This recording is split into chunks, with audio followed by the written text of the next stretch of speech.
এই অগ্নিস্নাত বর্ষায় বাংলার বুকে বসন্ত এসেছিল।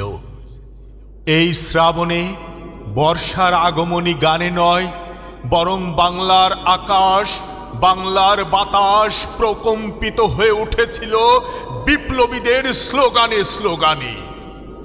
পিচ ঢালা রাজপথে কৃষ্ণচূড়ার লাল রং ছড়িয়েছিল মুগ্ধ আবু সাইদের খুনে। এই শ্রাবণে সুনামি কিংবা সমুদ্রের তীব্র জলোচ্ছ্বাসে নয়, স্বৈরাচারের ব্যারিকেড ভেঙেছিল ছাত্র জনতার উত্তাল প্লাবনে। এই শ্রাবণে বাংলার বাতাস কদম ফুলের মাতাল করা ঘ্রাণে নয়, বরং ভারী হয়ে উঠেছিল আহাদ, রিয়া, ইফা, তাহমিদের ভ্যাপসা রক্তের গন্ধে।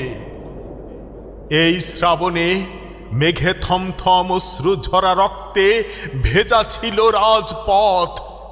জীবন বাজি রেখে লক্ষ কোটি প্রাণ নিয়েছিল মুক্তির শপথ। এই শ্রাবণে আলোর আহ্বানে কোটি প্রাণে ছিল নতুন দিনের অভিলাষ। এই শ্রাবণে রক্তের প্লাবনে রচিত হলো বাংলার নতুন ইতিহাস।